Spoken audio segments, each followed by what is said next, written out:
The next couple of techniques I'm going to talk about are ones that kind of show you how we can break this assumed structure that we've been working in, that I'm not necessarily even sure you've been conscious of, but we've kind of really been working in this almost like gridded logic. Like everything is in a straight line, there's the axis of the warp and the weft, and we're just sort of filling in by a process of sort of like rectangular stitch shapes on these like grid form.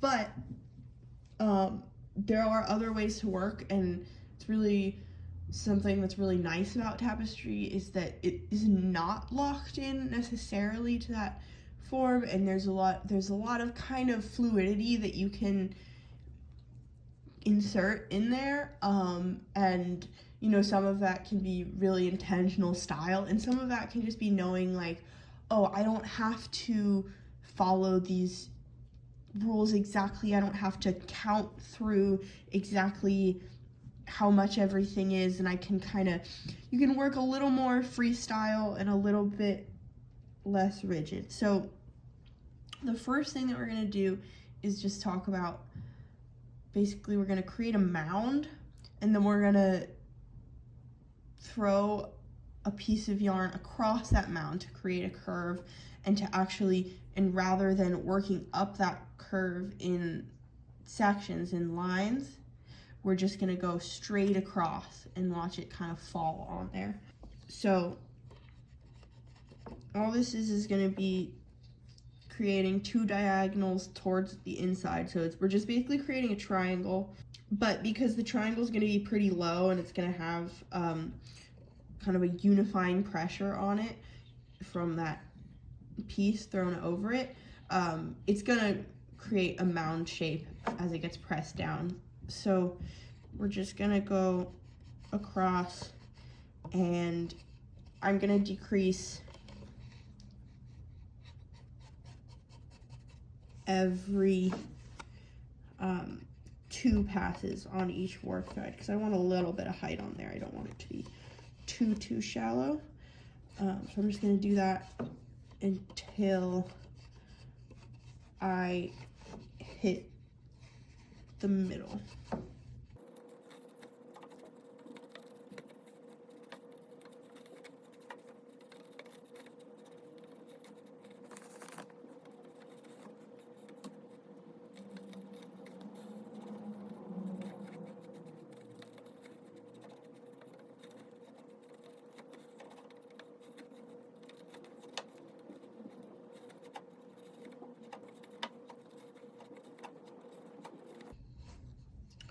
Right, so there is my mound, and now I'm gonna grab my green thread and I'm just gonna go all the way across. And when I do this, I want to leave a good amount of slack here, because it needs just a little extra space to get all the way across on that angle. So I'm gonna go one way and then back the other. I'm gonna pass it at least 3 times, I think, just so I get a decently bold line. All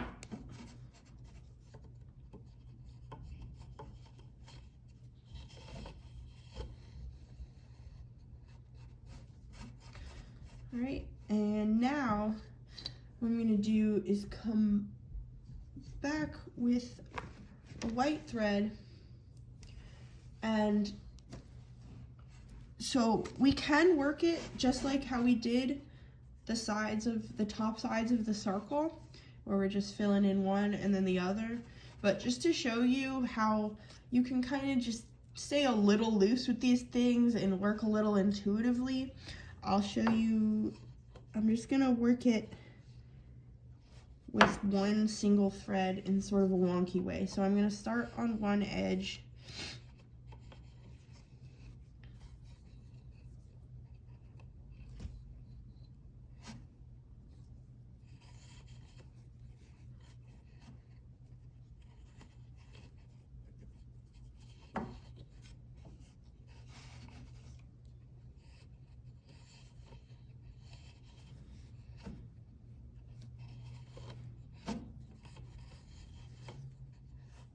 And you don't have those stitches to kind of follow in the same way that you did here because this line sort of interrupting that, but remember, just kind of keep in mind the arc that you did. So I'm doing the same thing where I'm coming and I'm passing it twice over every thread before moving inwards.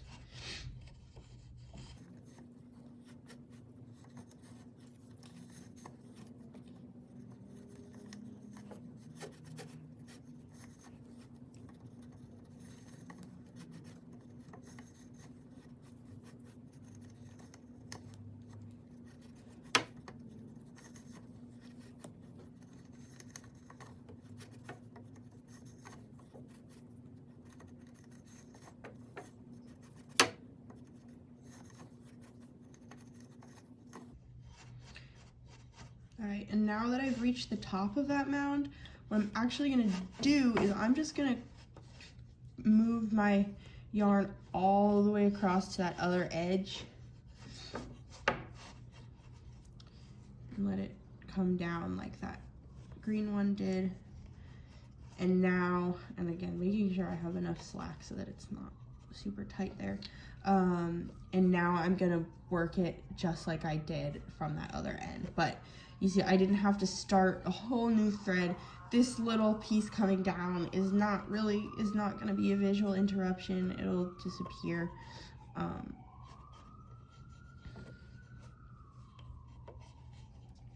mean, you know, this is, I wanted to demonstrate this way to show you what you could do. Honestly, in this situation, if this was my piece, I probably would have started a new thread just because I really don't have much left here to work with anyways. So I think before I reach that top, I'm gonna have to put a new one in.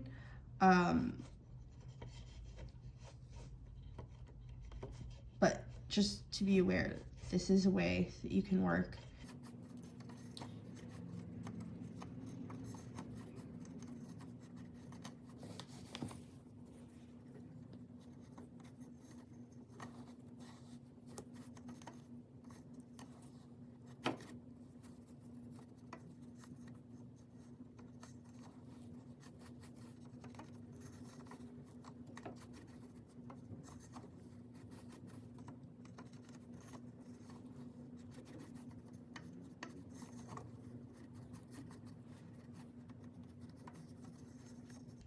All right,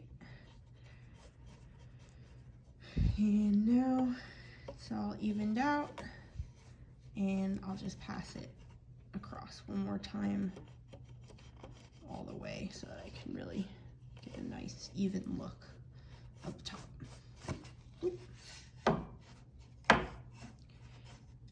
And that's that technique. And now we're going to talk about one more thing that kind of uses the same principle of mounding, and that's creating sort of an eye kind of shape, like an almond shape, by taking a piece of yarn and weaving sort of a diamond, but without any of the support that you saw was necessary on like the bottom of the circle, so that I'm not weaving anything underneath the diamond. Instead, I'm just going to go, and again, I'll do the same thing where I go twice on each warp before changing. So I'm going, you know, I wove twice around the center, and now twice around these next warps, and now going one more out, twice around these.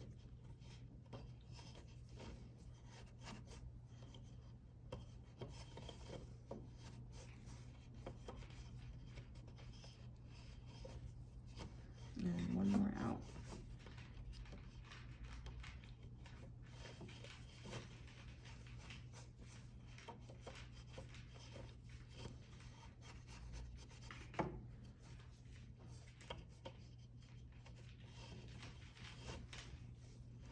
And I'll do just one more and then stop there. So there.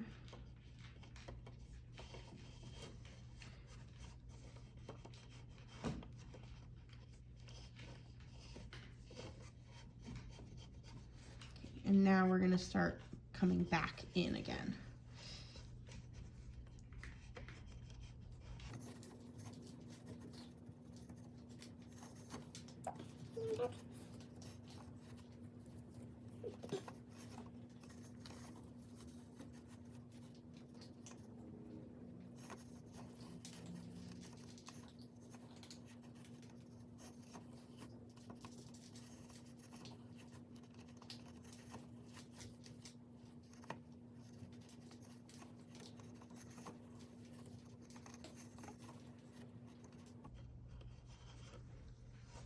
Right, and now I'm back at the center, throw that behind.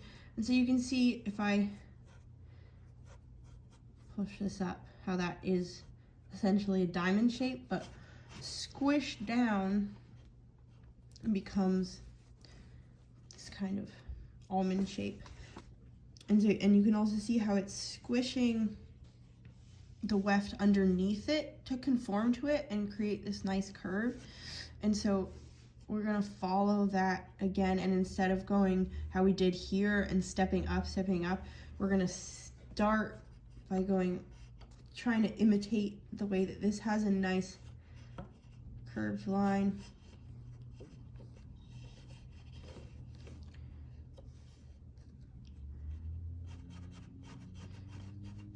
And it'll help press it all the way. And as you weave, this will start to even out and look as smooth as that does.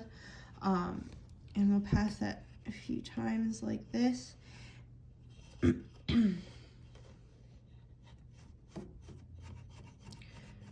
And you can actually create some really nice patterns by using these shapes sort of in a staggered way to fill in the gaps that they create. So like I can create, if I had more width here, I could create a new lozenge shape within that divot to fill it and kind of use that to continue to build things up, which can look really nice, and it can create this really different kind of flow in your tapestry, which is a really beautiful thing. I think when sometimes things can get too rigid and you need something to kind of carry your eye through in a different way, so these techniques are really nice for that. How we're gonna finish this up is we're gonna weave a few rows like this, and then we're gonna do sort of the reverse of what we did here. So we're gonna start by coming up to the second to center warp thread and then back down, and then the third to center. And because I piled it twice on each, I may need to pile it twice on the weft on the warp is up here as well, but I'm gonna feel it out a little bit. I felt like I'm gonna step back here because I felt like there's sort of a lot of tightness here and not a lot of give, so I'm thinking it's probably good, but I'm gonna just watch out and see how that goes. This one I think I will double up.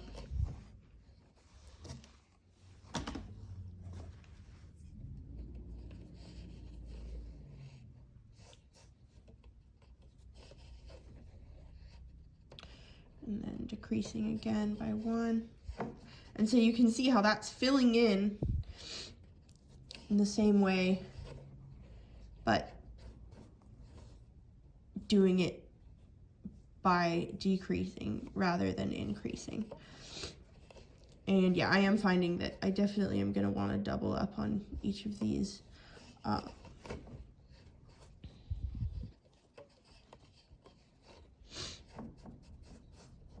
You can see how that straight line is starting to be created. And this just gives a different effect, how you can see that there's this sort of feeling that things are pinching in towards the middle rather than having this straight effect across. And these things are subtle, but they can make a difference in how you read the tapestry, and they can add a really beautiful kind of secondary read beyond just the color shapes.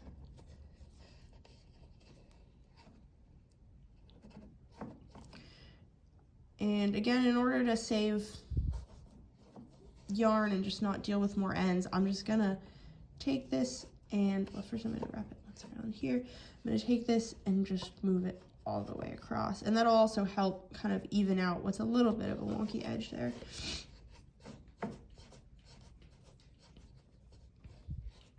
And do the same thing on this side.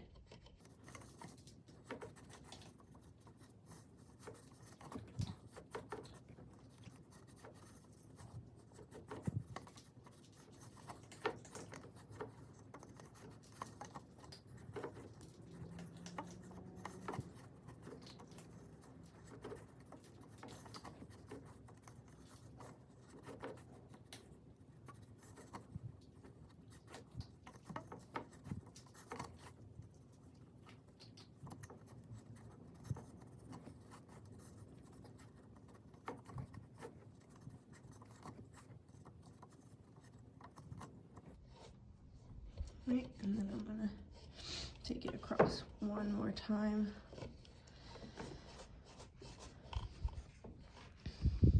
And there's that for you. And you can see